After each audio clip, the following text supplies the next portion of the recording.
Travis Pheanis has the best job in the world. And I'm serious, man. He spent a career as a warrior in the United States Army. And then after retiring from the Army, he became the leader of the National Ranger Association, which gives him the opportunity to plan and run the greatest competition in the world. Travis Pheanis has the best job because he gets a chance to be around the greatest competition on the planet. And in this episode of Unbeatable, Travis and I spend a great deal of time talking about the Best Ranger competition. I'm super excited to introduce you to Travis Pheanis and talk about the Best Ranger competition on this episode of Unbeatable. These stories of triumph over adversity will help you handle your toughest days in life. You're listening to Unbeatable with Jeff Struker. We'll start by talking about when you joined the Army, still 17 years old and still in high school. Does that mean that mom and dad had to sign some paperwork allowing you to join? So I actually joined on my 17th birthday. And wow. I waited for a year, less than a year. Yeah. But my parents, my mother's a math teacher, my dad's a union carpenter. They didn't have money overhead, and I knew I was a bad bet at the time anyway. And so my grandfather was in the 11th Airborne Division. My father was drafted and served in Vietnam. But my grandfather on the other side, my mother's dad, was an Air Force colonel. Everybody knows quality of life's better in the Air Force. And I went into the recruiting office, walked to the back where the Air Force was, and they weren't in there. You know, you had to make an appointment if you wanted to see Air Force, but the Army, Navy, Marines, it was like, hey, the whole way out. And so the Army guy was an infantry guy. Come to find out afterwards, he was not a Ranger. He was not even in an airborne unit. He was airborne qualified. CIB holder, great, right. Okay. But he showed me the Ranger. He's like, let me just sit down with you. And he showed me the video, and I was like, okay. And so being 17, my parents had to sign the permission slip for me to go to MEPS. And I told him it was just for a physical. And then I came back with a 11 X-ray airborne Ranger contract. And my father is a typical Midwestern man, caustic to a point, and he's like, "You're not going to make it." Well, thank God he did that. Yeah. Because you're setting out now to prove Dad wrong, absolutely. Right? Like whatever it takes, I'm going to prove him wrong. Yep. And we'll get to it in a moment, but I can remember specifically one time you were around, but when it came to fruition, and it helped me. Yeah. You showed up right out of high school, went straight to the infantry. Did you go straight to where did you end up? What was your first gig in the Army? 3rd Ranger Battalion. Okay. Yeah. So OSIT 138, airborne school was the progression next. Yeah. In fact, when I got done with OSIT, I had listened to the barracks lawyers who told me like, "Oh, they kill you in regiment, whatever." And I was like, but I was very fast at that time. I was a lot slimmer than I am now. Oh, come on, man. You look pretty good from here. Thanks. But I just remember the guys from 375 running through airborne school like their hair was on fire. And I was like, I could do that. I was like, I'm not listening to these guys anymore. So airborne school, it wasn't a big, I guess, mountain for me to climb. It seemed natural. I always loved heights. But then I got to RIP. And I can remember you were one of my instructors. Yeah, well, I was going to say, let's just talk about that for a second. Let's talk about how things went for you when you were at RIP. So being a PV2, 17 years old, not knowing anything, I'm trying to announce my alphaness in the world. And I think you were going through a transition of your own, because I noticed like you wouldn't curse, but you would say like some staunch words like get your turtle malarkey over here, and I'm like, that's kind of weird, but you were always like really hard and fair to all of us, but there was no doubting your physical fitness, because basic training, when you road march, it's just slow. You're falling asleep. And I can remember when we did the 12-miler, we started off, and I remember my shins were just on fire. I didn't stretch properly. I didn't know how to actually ruck at the time. And so I'm like, in my head, I'm thinking to myself, man, I should just probably quit. This sucks, whatever. And then a bubble of my father going, you can't make it. And I lost my mind on it. I was like, oh, I'm going to show you. And that was the first of many steps throughout my career that showed me that, mind over matter, man. Absolutely. Take your mind out and you can do anything. And I think in the Ranger profession, that's what it's all about. What are the capabilities of the human body? and what do we limit ourselves to? We're always asking to do more. And if you look throughout history, the things that have been done in Ranger lore, you're like, oh my goodness, like how? You talk about Merrill's Marauders in Burma, and Yeah. how did you do that? The old blues platoon concept with LERPs and stuff. It's unbelievable, because I love history, because it's a big circle. Yeah. It's going to come back to us exactly the same. So. Yeah, Travis, I don't know one legendary ranger that doesn't share that part of your story, that somebody looked him in the eyes and was like, man, you don't have what it takes, or you're not tough enough, or whatever. And when the moments were really, really bad, it was that drive to prove them wrong that kept them going. And that's the stuff that legends are made of. Man, I have a couple of moments of those right now, thinking in the back of my mind of deciding I'm just going to prove people wrong. I am not going to go back and let this thing beat me. Absolutely. I may die trying, but I'm not going to let this thing beat me. That's basically what I decided. You spent how long did you spend in the Ranger Regiment?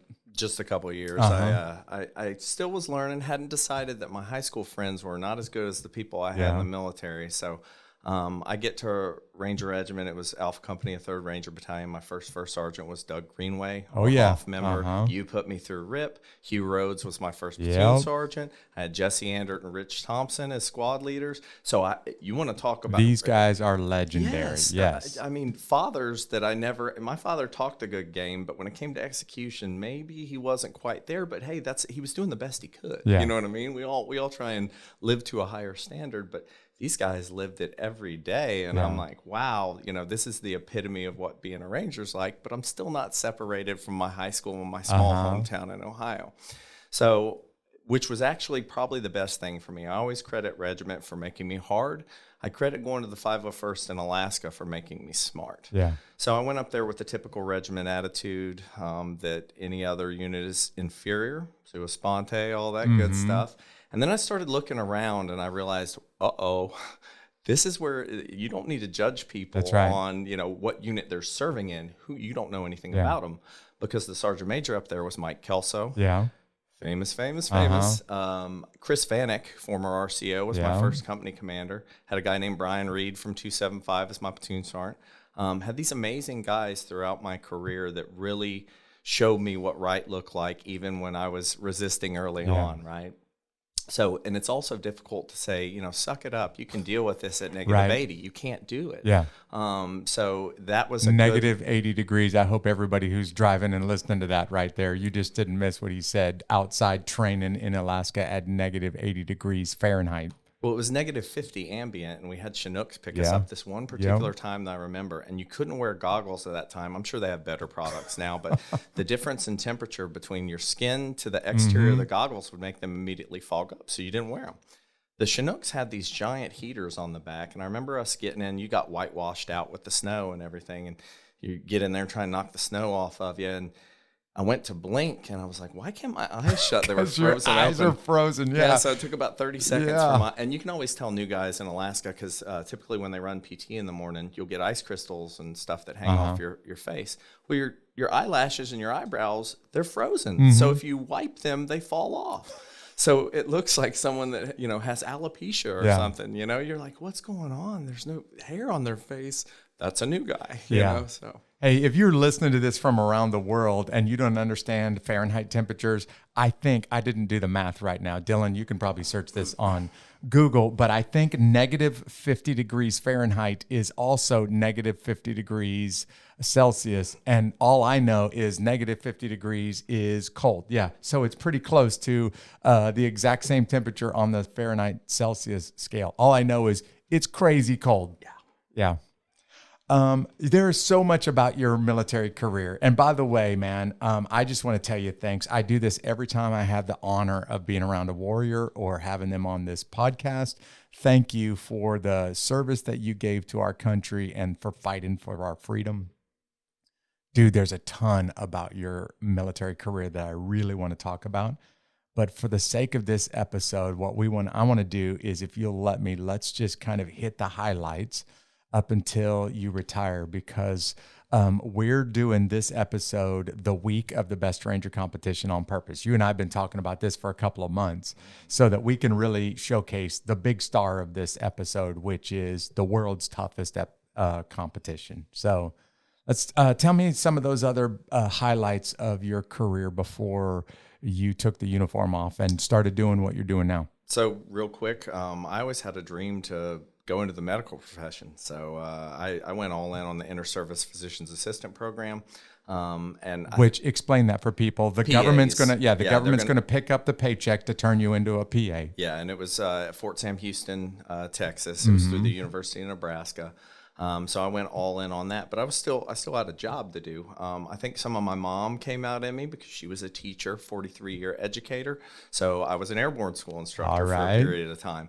While I was there, the Army started coming out with its combatives program, and I liked to fight. Yeah. So back then, just get after it. So I went all the way to level 4, and that was kind of the trajectory I went. But being Ranger qualified, I can remember, having to go out to RTB and do stuff. And I also helped with the IOBC making like an informal pre-Ranger program there. So I got RI cert out there. And that's how I started running into who's now my best friends and people that I worked with later who are both Best Ranger winners themselves, like you.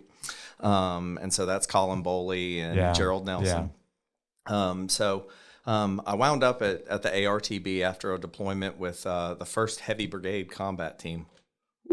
Totally different You atmosphere. deployed to Iraq with them? Yes. Yeah.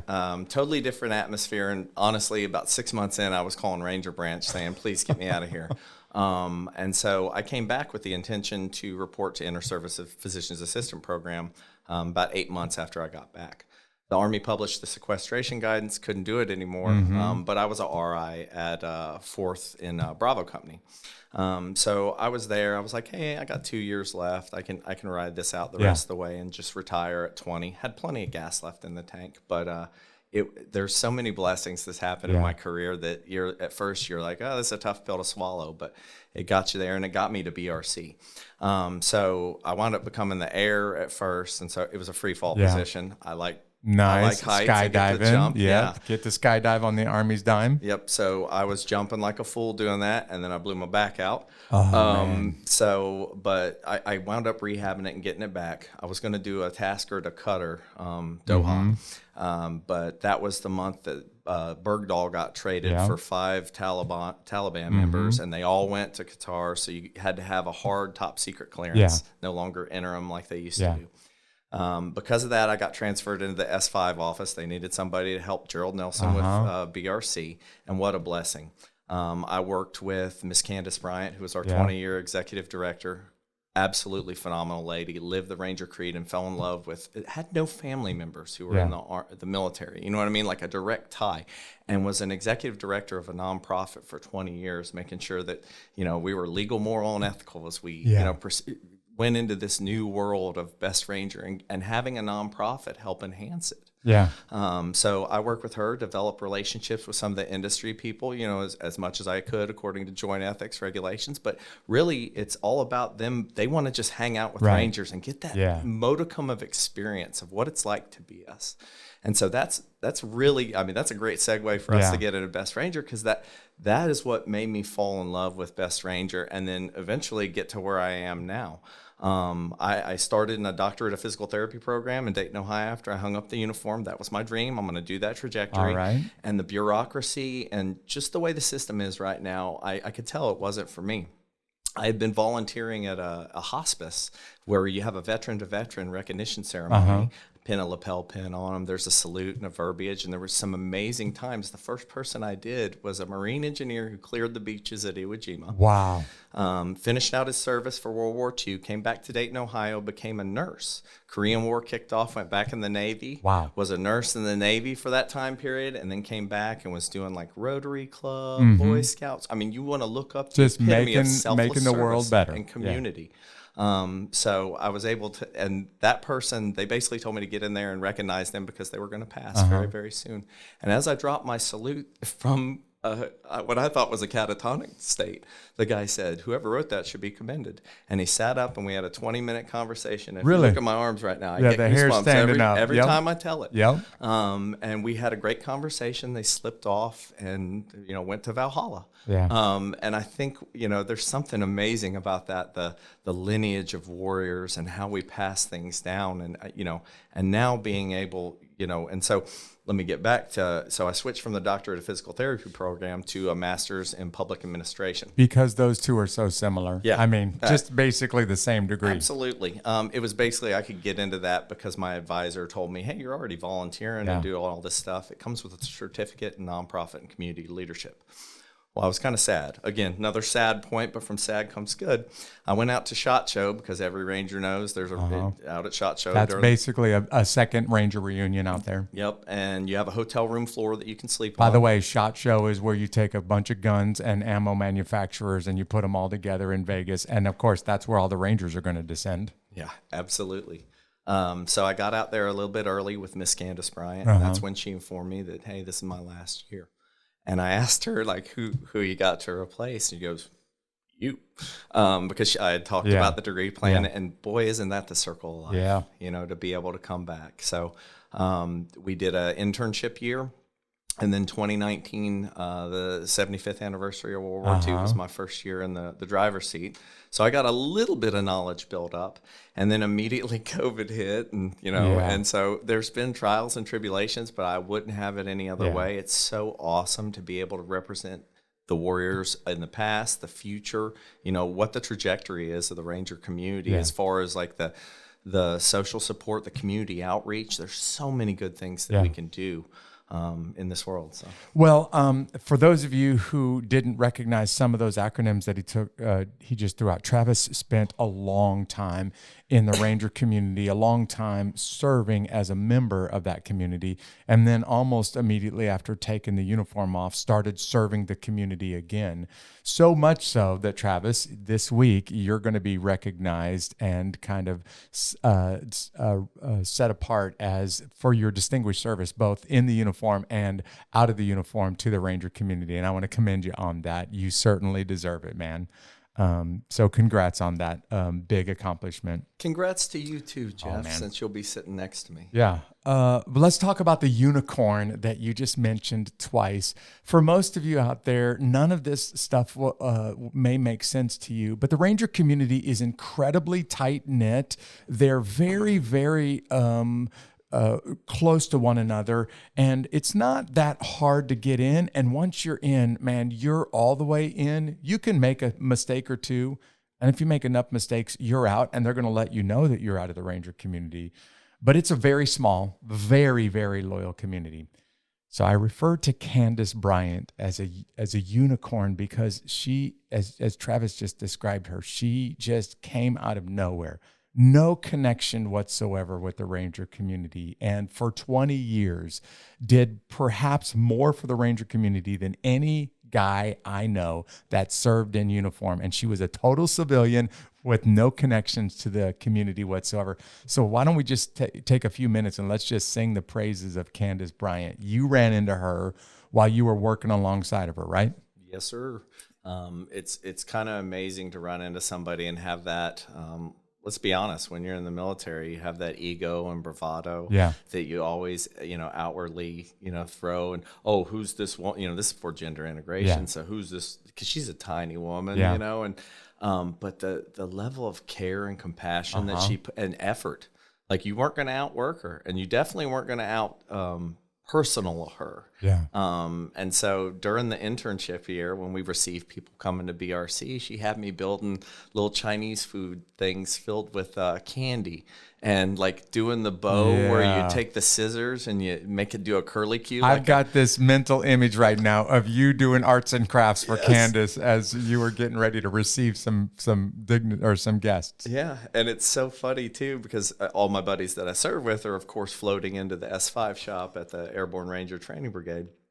And they're looking at me making these things. I bet they're like, laughing at you. Like big, so strong funny Army Ranger with all kinds of tattoos making all of these arts and crafts right now. Yeah, so funny. But then I take that stuff and I go receive legendary Merrill Marauder families. And I receive people that are coming for the first time to be a part of my family. I don't have any brothers, but I do. Yeah. You're one of them, like, Yeah. and it's so cool to have a family reunion every year Yep. where these people come back, and we're adding to the family with both the future Rangers and just supporters Right. as well. Yeah. I mean, we've got a kid coming this year who's come for 8 years now, and there's a picture on the website of him. His mom took a picture of him at the Derby Queen the first year, and then this is his Really? last year coming before he becomes a service member himself. Wow. So again, Yeah. circle of life. Like Yeah. this, it's all over around us, and Yeah. we just got to keep our heads up and Yeah. look. So Yeah, Candace showed up at a time, you're aware of this, Travis, but for those of you who are listening, there was a point where the Ranger, the network of supporters, the folks that were serving in uniform are absolutely some of the most dedicated, talented, smartest, strongest people you'll ever meet in your life. But there's a support network that has to be there to keep them together. And that support network kind of dissolved.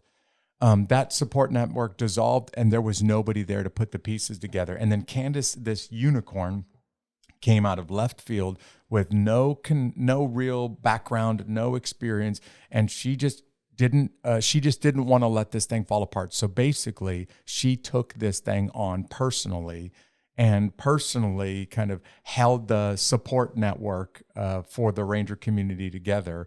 In fact, for many people who don't even know this story, there was a moment where the Best Ranger competition almost didn't survive, and two people have stepped in over the decades to make sure that it didn't dissolve. Paul Voorhees, a local legendary business leader here in town, and Candace Bryant are the reasons why that competition continues today.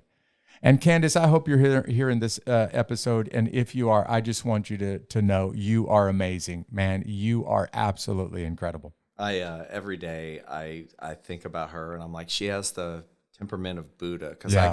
I get mad about things, and I still have the hothead in me. I haven't cooked it out. There's a all the little way. Ranger sergeant left in you. Yeah, and me too. I mean, I'm a redhead too, so I got the Yeah. ginge buried deep inside. So, but I always have to harken back. Would she approve, and would General Grange approve Yeah. as well? Because I talked to him and Joe Ripito and Colonel Puckett. Yeah. There's so many, and Colonel Puckett's got the MOH this year. Uh-huh. But anyone who served out there and was around him, he didn't need a Bell of Honor Yeah. to tell Right. me that he was an amazing human being and a great man. Yeah.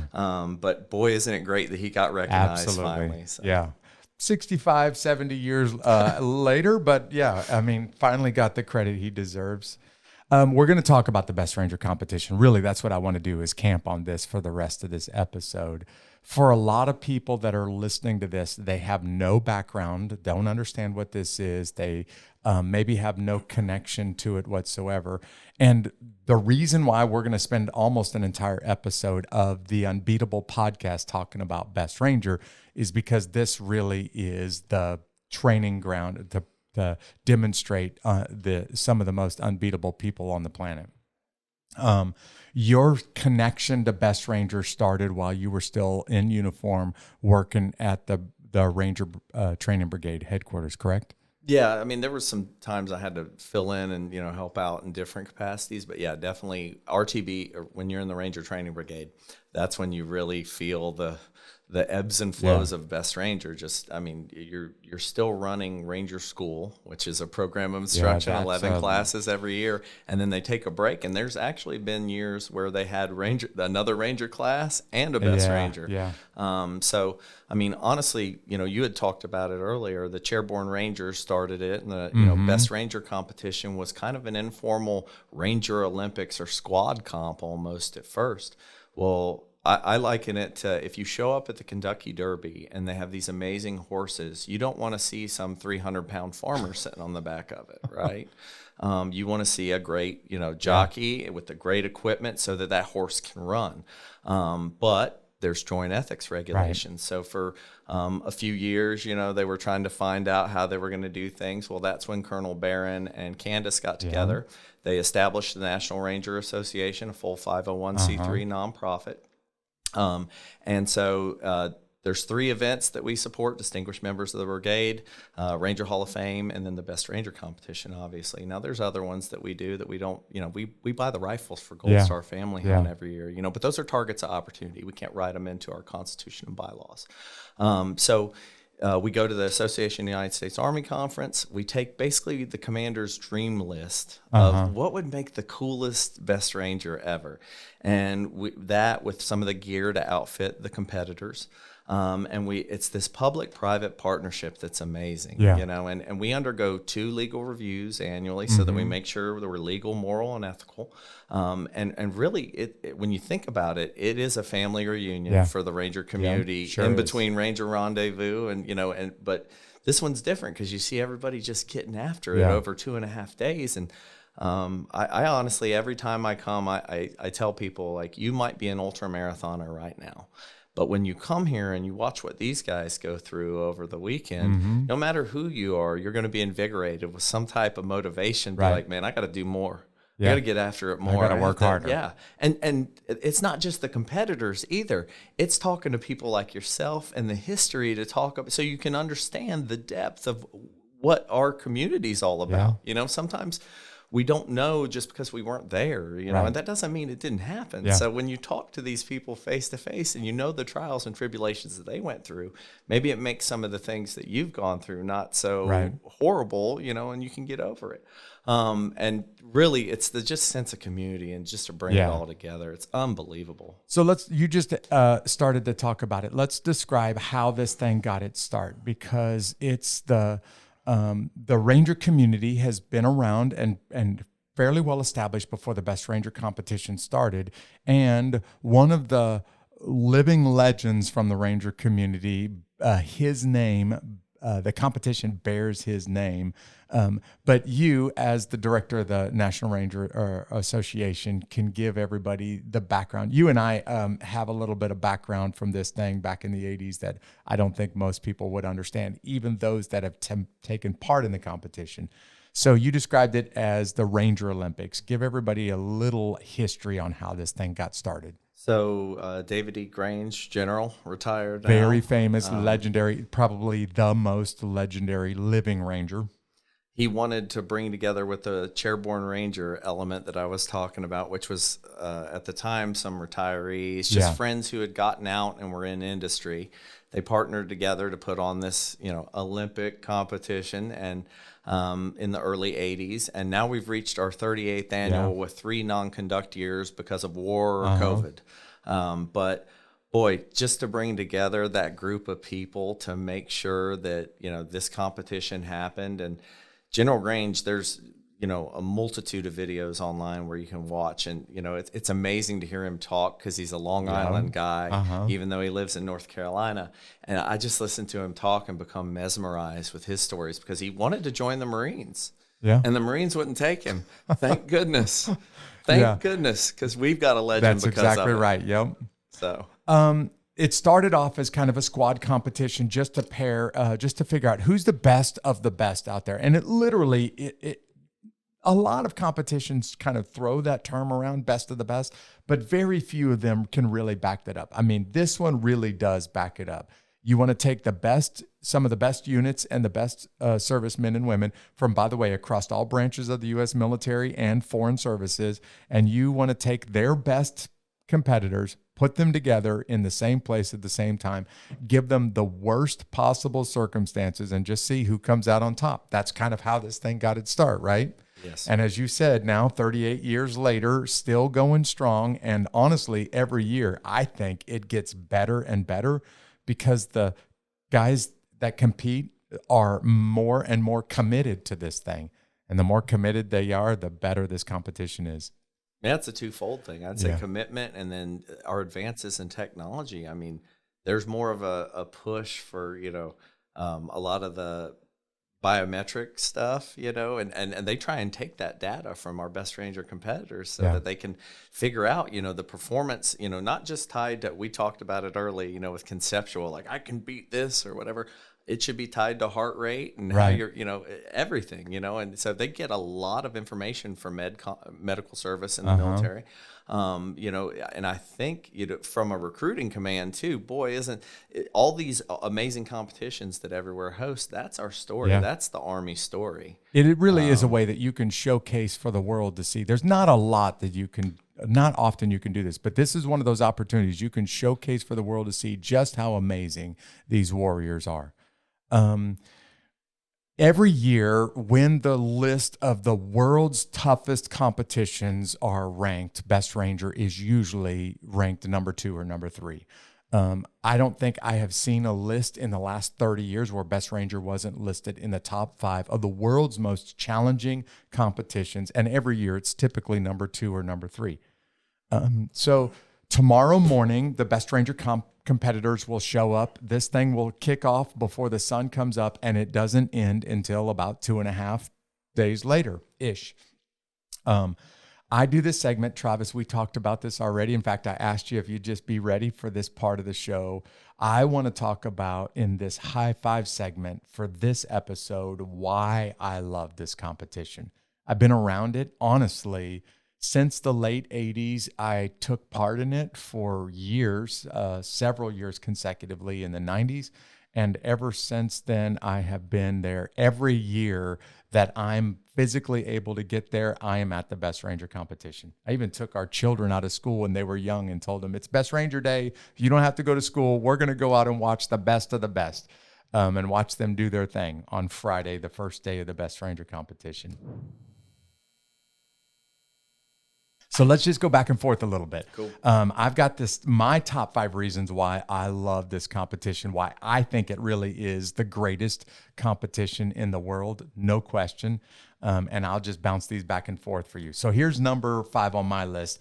It is the gathering of people that come together. It's the gathering of the greatest in one place at one time. And it doesn't matter what you're asking them to do. Just getting those guys or gals together makes it amazing. So that's number 5 on my list. Give me one that makes it great for you. Well, mine's similar, but I'm not going to touch on the gathering. Part. I was going to say, you can take the same one if you want.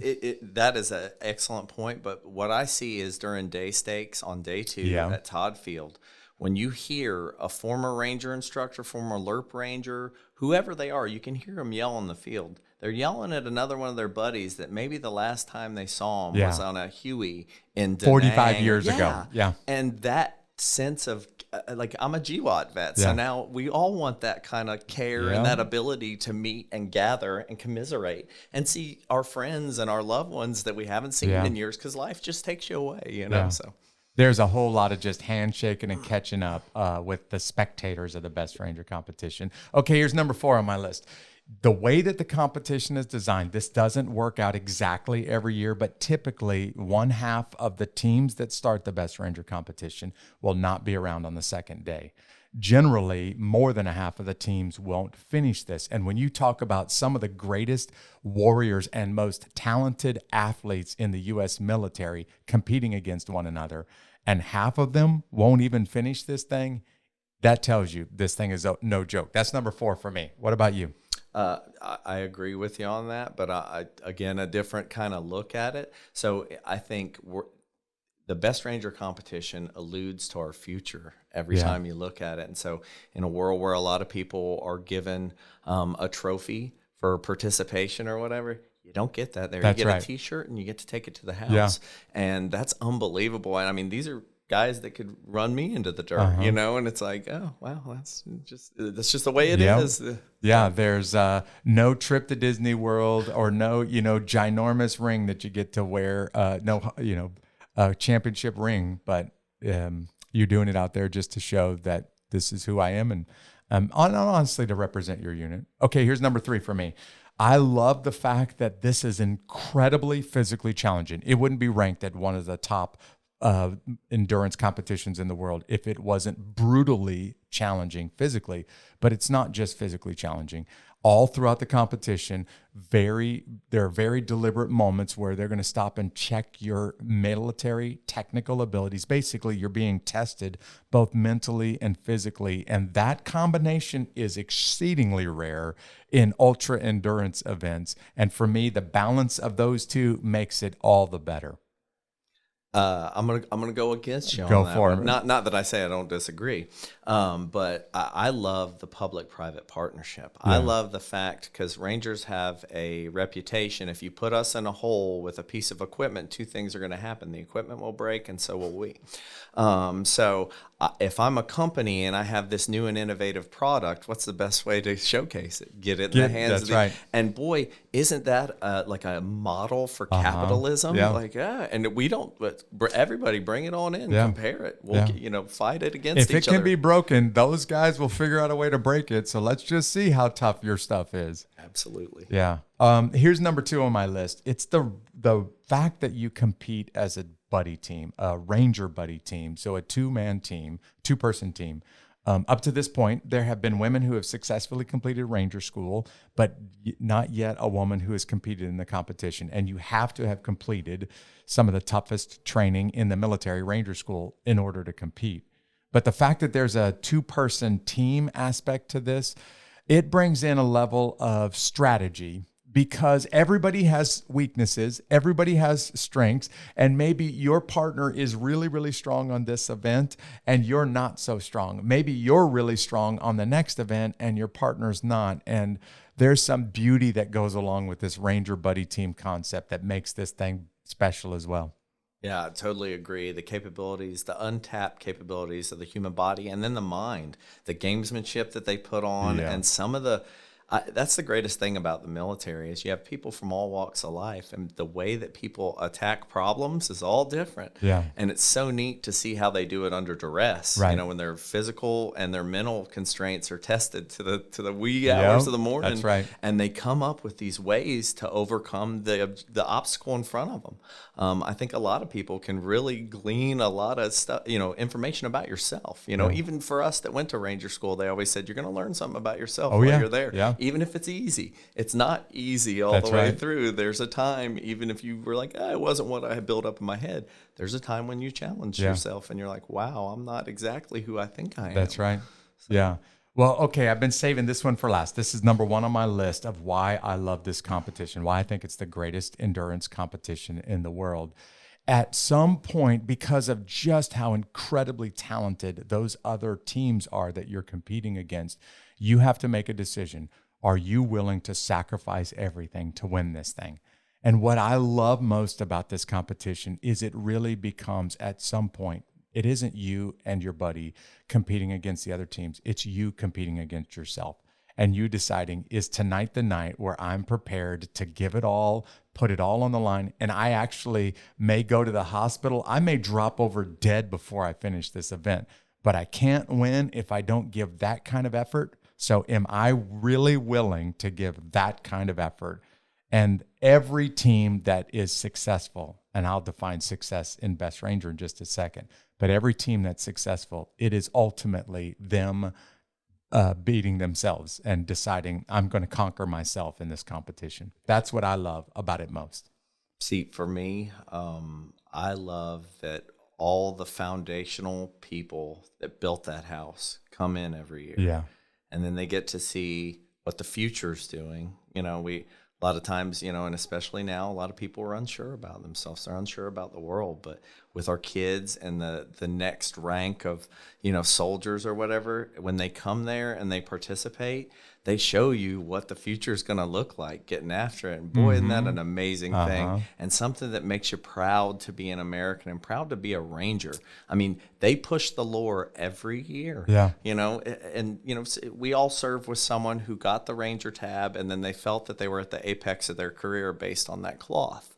I felt I've now reached a community with you and Mike Kelso and all these different people where I owe something. I owe a legacy. Like, I have to do things right because now eyes are upon me.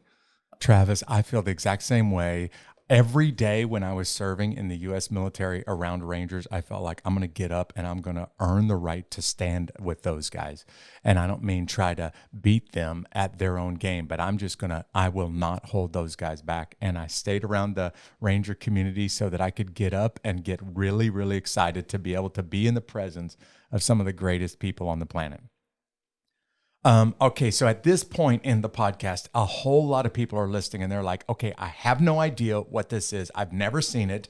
I don't even know. You guys haven't even described it. So let's just take some time and describe what this thing looks like. By the way, there are several events along the way that you know what you're going to do next, but there are some points where you don't know, it's not published. You're going to figure it out when they place the challenge in front of you. And maybe you've never done this before in your life. Well, just go figure it out. And by the way, you're being timed and you're being graded and you're going to get points added or deducted based on how well you do this event. But let's just talk about what this looks like for the average competitor starting tomorrow morning. Can you kind of describe what this is like for somebody who's driving on their car and listening to this episode right now? So we got the I said driving on their car, probably in their car and not on their car, because if you're driving on your car, there's something wrong here. Could be roof surfing. Yeah, I don't that's know. right. But we got the competitors, and from Monday to Thursday this week, we conducted risk reduction control measures, standardized their packing list because ounces are pounds. Okay, and so pounds talk is about that. You don't get a chance to take whatever you want on this thing, right? Yes, we have a pre-published packing list. And this is where I come into play because I can get support of industry to give these guys some new gear that they can utilize.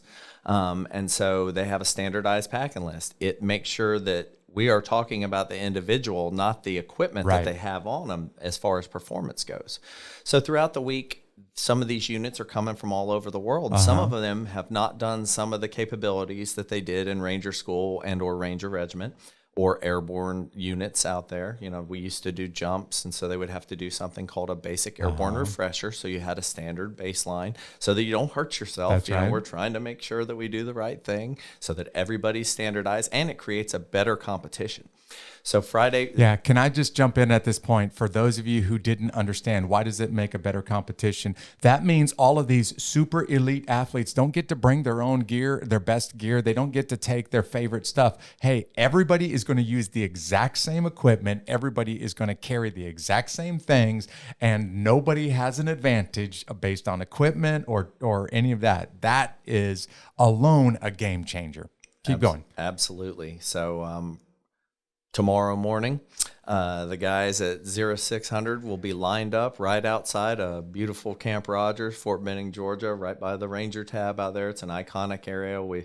Those who have gone to Ranger School or even visited Fort Benning, they've seen Everybody knows that spot. They've seen that sawdust pit and went, ooh, I don't want to walk under that thing. There's a bunch of bears that'll get you if you go over there. So there'll be a starter pistol fired, and when that happens, it's controlled chaos for the remainder of the weekend. Yeah, I hope you just heard that. The gun goes off at before the sun comes up tomorrow morning, and it doesn't stop until the last person crosses the finish line 2.5 days later.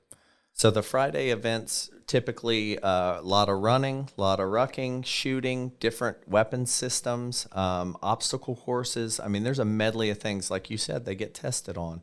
But Friday night is when they'll go into a road march. Friday night is brutal. Unknown distance. And they will walk until you're told to stop. Until you're told to stop. And honestly, we're creating, time gates on the back end and eliminating the field so that we, for time constraints, we got 2.5 days, but we don't want to keep it lagging for someone that's limping. Right. Because again, hearts of champions, That's right. We'll keep going. Yeah. Then Saturday, the guys will finish up the road march and they'll go into night hold, do some night stakes events, stuff like that. But Saturday, again, getting tested on stuff at night, technical measures and military training and stuff like that.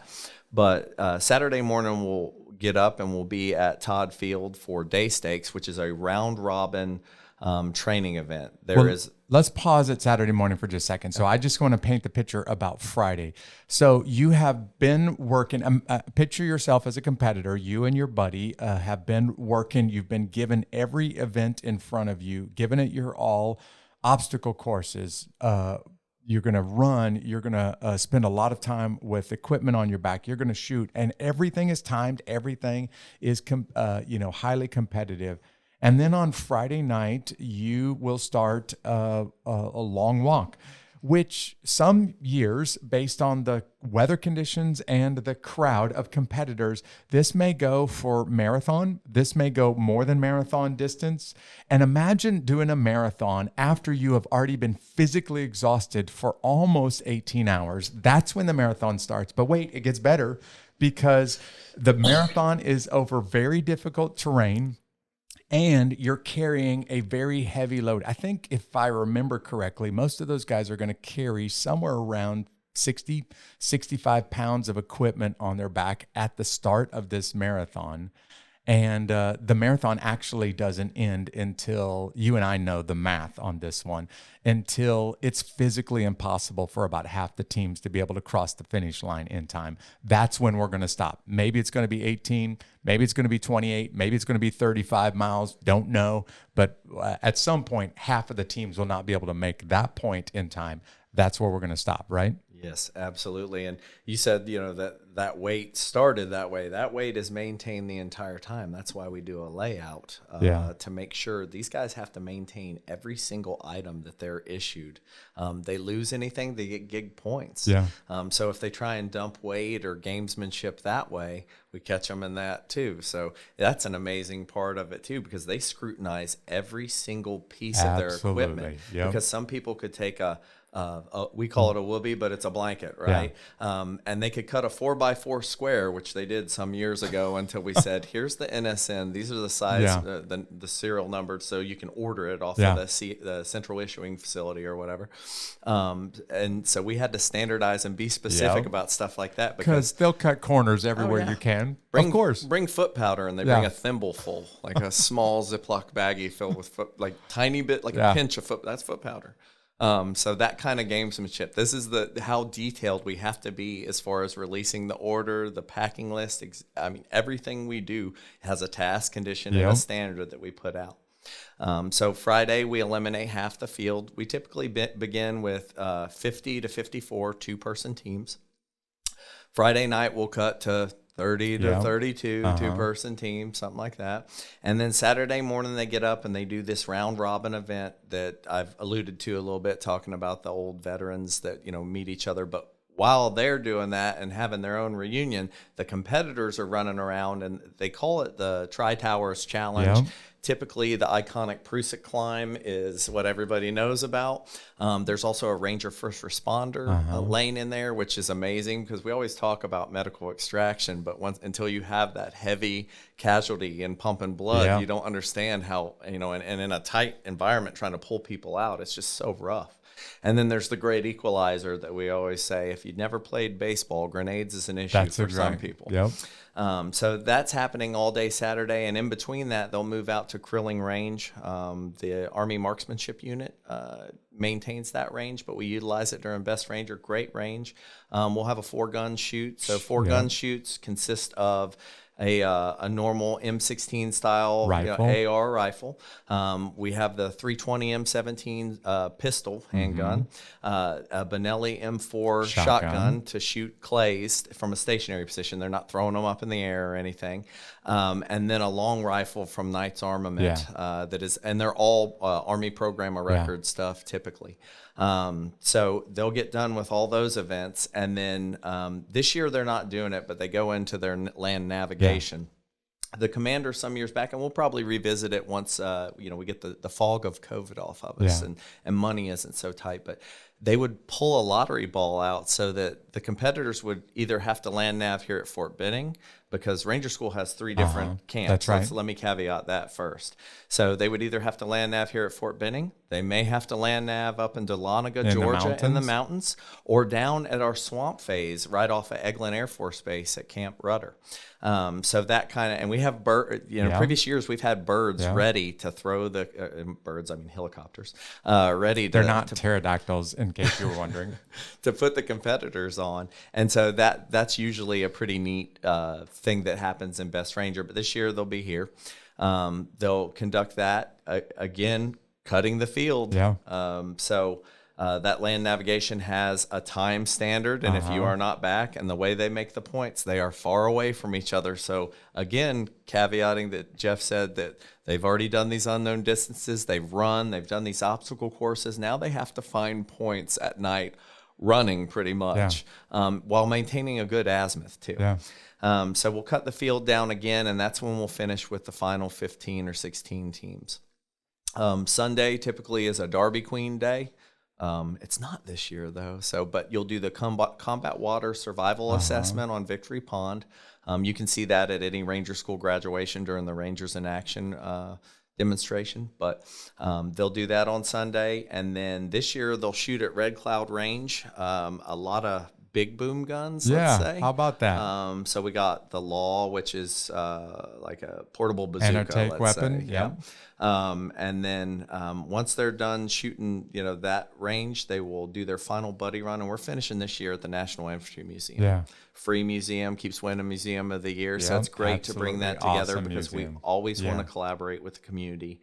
And just bring in the stakeholders and show our appreciation for the community and the Ranger community alike. So. Is there a Spartan race this year? There is not. Yeah. So I want to describe this for people as you start to say, all right, I'm getting exhausted just listening to what Travis described. Well, on Saturday night, the second night of the competition. And by the way, there is 0 sleep programmed in there. So you may be able to fall asleep for a few minutes waiting for the next event, but at the most, you're going to get a few minutes of sleep. Saturday night, after the sun goes down, you're going to start this long distance land navigation course. And the truth is, some guys on Saturday night will move 40 or 50 miles that night alone under a load. And if you don't move real fast, you can't win. You might be able to stay in the competition on Sunday morning. You might not get cut, but if you don't move really, really fast, you won't win. So picture now you are a day and a half into this ultra endurance event. You haven't even started the very grueling land navigation course that's going to take you all night long under a very heavy load. And halfway through the night, you realize if we don't start running and keep running for the next 8 hours, we're not going to be able to win this thing.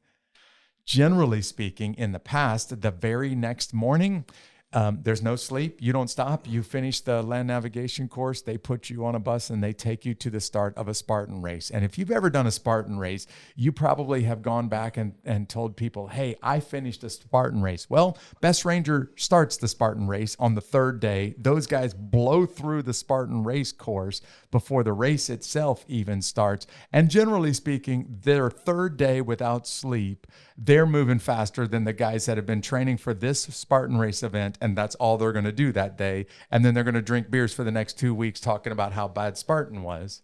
But it's not over then. It keeps going and going and going until usually 3 or 4 o'clock on Sunday afternoon. That how this year is probably going to wrap. Is that when it will probably end as well? Absolutely. I always tell people to be there at 3 because, as you alluded to, some teams are really strong. Yeah. Some years are really strong. You can tell because I guess competition breeds greatness, and so I think the years that we have strong teams, the whole field is strong. Absolutely. Because you've got these ponies out in front pushing and everybody wants pace. to win, Yep. So everybody's going to give it all they got. Yeah. Yep. But we're finishing. It's the flag pavilion right next to the National Infantry Museum, so they'll run between those flags, just like the Soldiers Marathon here on Fort Benning. And then they'll finish up. After they finish up, they have to see the medics for about 30, 45 minutes, just to make sure the guys don't, have any injuries. A lot of times their feet are dog food. Oh, yeah. And they just sucked it up and dealt with it.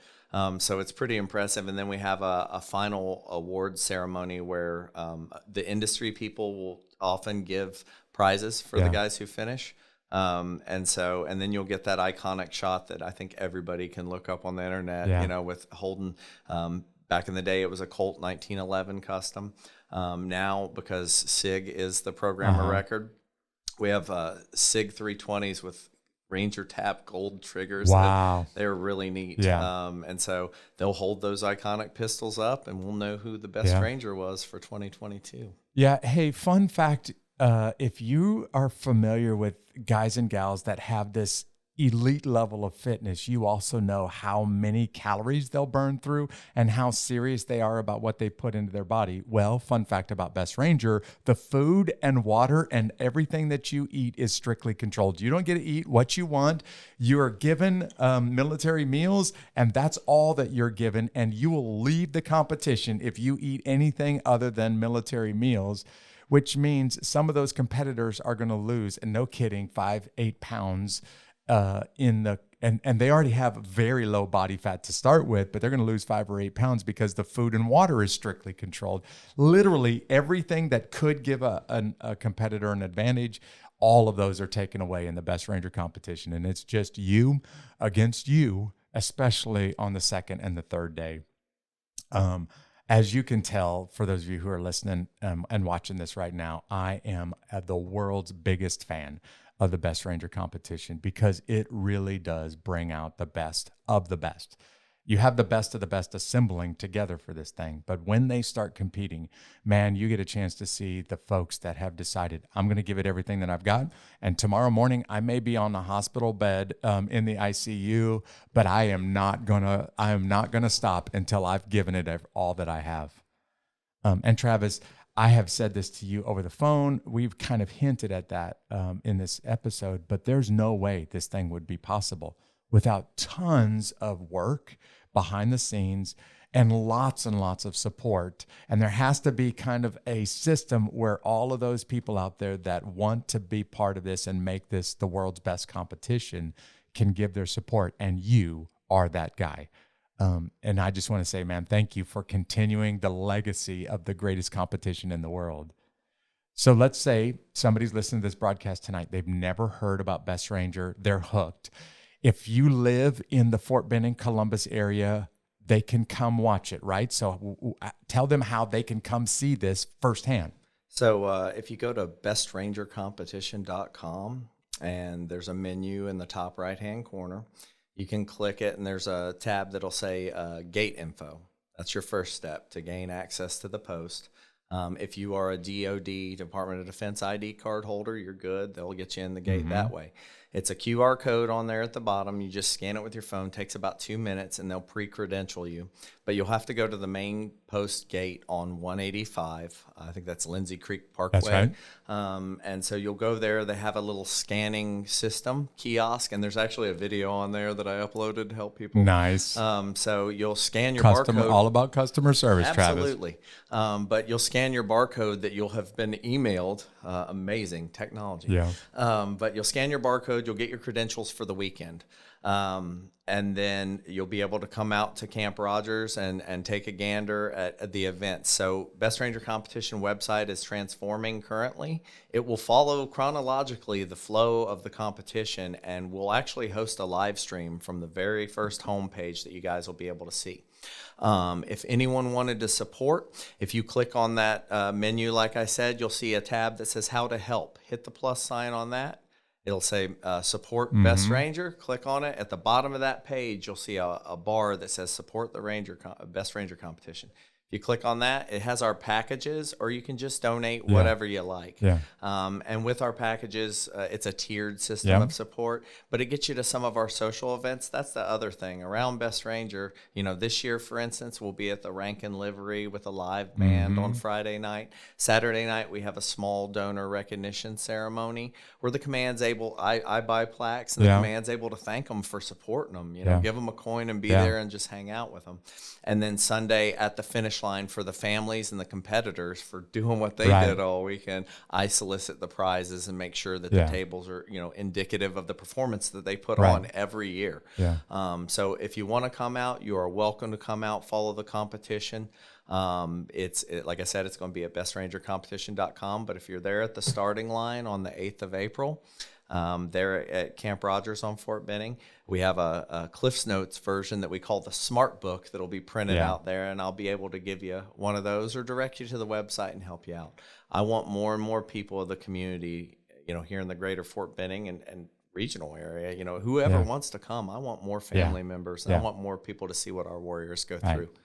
If you live in the Philippines or you're in South Africa and you're hearing this podcast tonight and they want to watch it, where's the best way to get like up-to-date information or even to watch some of the events? So, like I said, at the homepage, as soon as you hit on the landing page, you don't have to Give them the website address again. bestrangercompetition.com. Go to bestrangercompetition.com because there's a couple of other websites out there that use that terminology, but make sure you go to bestrangercompetition.com. Sorry, go ahead. Yes, sir. And you'll see there'll be it'll look like a TV screen on there with a play button. And as soon as you hit play, it'll catch up to whatever live stream event you want, where they're currently at, should I say.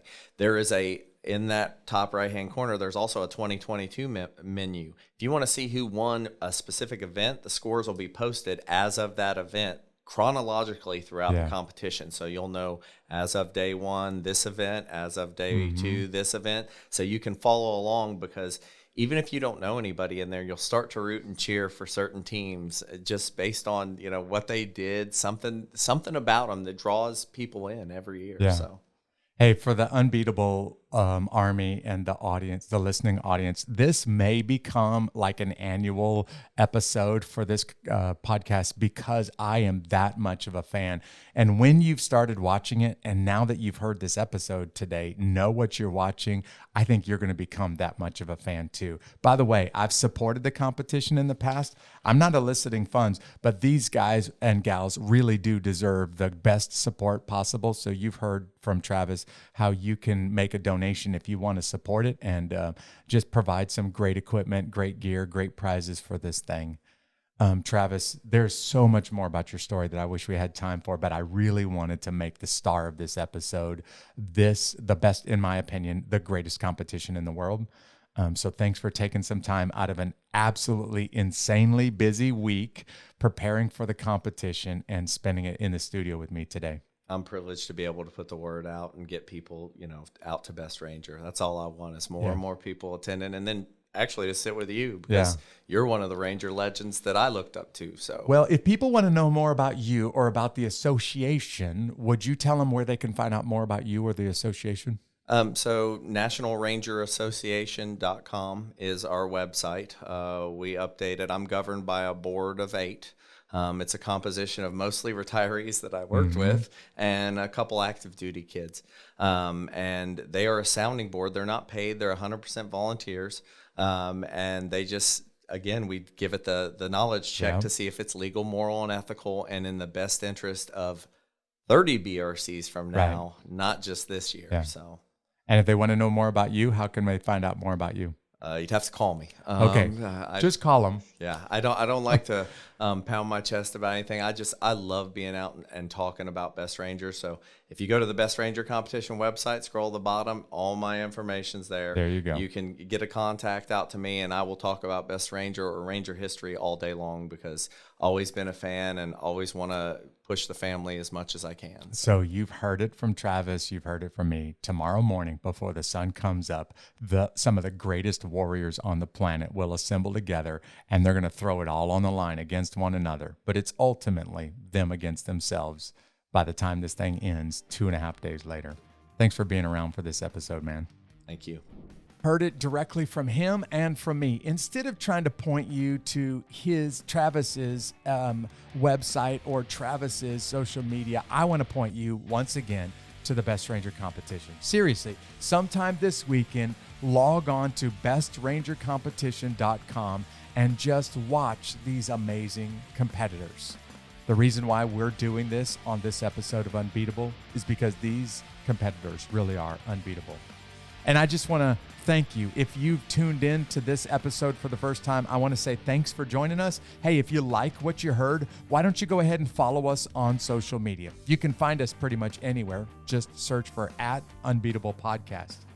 Now, for those of you who've been watching us for a while and you really do like this podcast, why don't you do 2 things? Why don't you first tell somebody, hey, I found the greatest podcast in the world?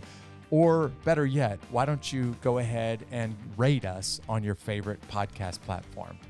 And by the way, I created a gift. I want to give it away totally free to you. It is the Unbeatable Army Survival Guide. It's a free PDF, and all you got to do to get it is just simply go to unbeatablearmy.com. I put years worth of work into providing this document that will give you some thoughts when you're facing some challenges. Thanks for being with us for this episode of Unbeatable. Now log in and check out bestrangercompetition.com.